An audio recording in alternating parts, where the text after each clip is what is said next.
There are many cities around the world that have inspired great works of art and literature. For hundreds of years, artists have come to Paris to live and work. Writers like George Orwell, F. Scott Fitzgerald, Ernest Hemingway, and many others travelled from across Europe and around the world to experience life in the city. The awe-inspiring city of Prague inspired the work of Franz Kafka.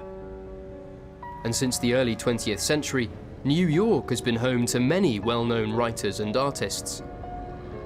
London has changed a lot since Charles Dickens wrote about the city in the early 19th century.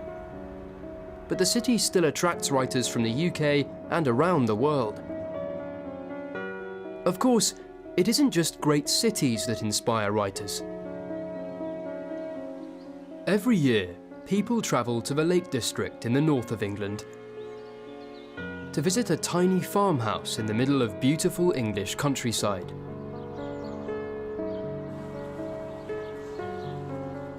Hilltop Farm was the home of Beatrix Potter.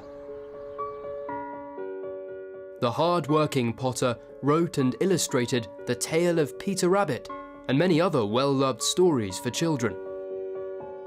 Since she wrote Peter Rabbit in 1902, more than 40 million copies have been sold, and the story has been translated into more than 35 languages.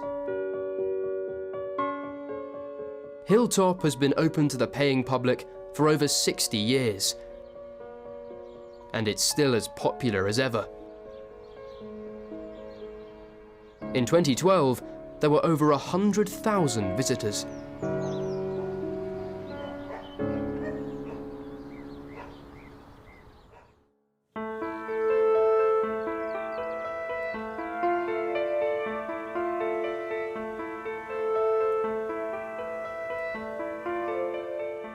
Less than 100 miles from Hilltop, there's another house with a far more dramatic and remarkable literary history. This is the town of Haworth in Yorkshire, in the north of England.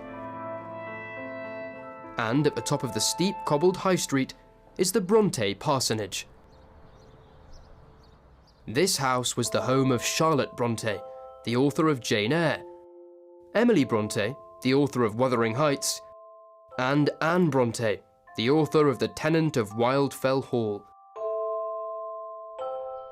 The sisters moved here with their father, Patrick, and their brother, Branwell, and it was while they were living here that they wrote the much-loved novels that have sold millions of copies and have been adapted into hundreds of stage plays, films, and television programmes.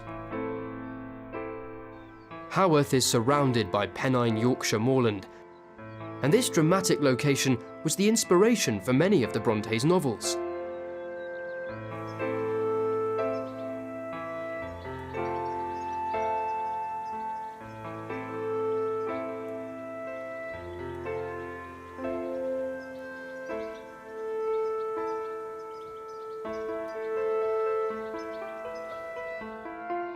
Life was extremely hard here in the mid-1800s.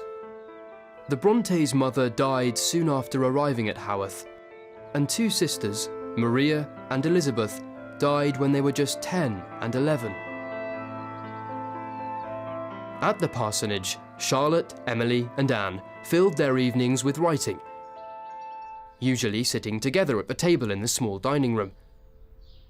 Unlike most male authors, at first the sisters didn't publish their books under their real names. Instead, they used to write as Currer, Ellis, and Acton Bell. They had hoped that this would allow them to be treated like writers rather than women writers. Their books were instant hits, and everyone wanted to know the true identity of the authors.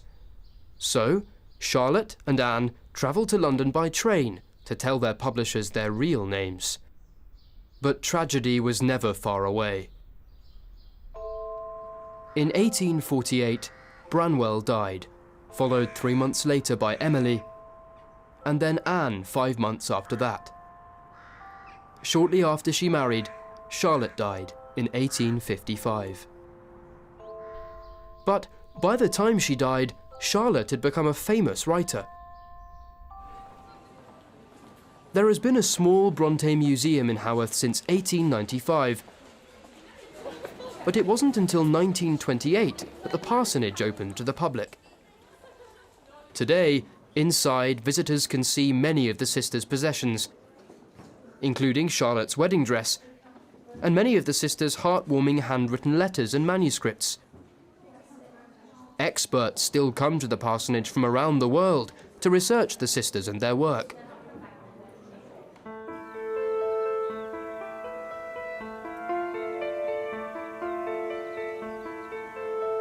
For many visitors, it is exploring the dramatic Yorkshire countryside surrounding the parsonage that really helps them to understand the powerful novels of the remarkable Bronte sisters.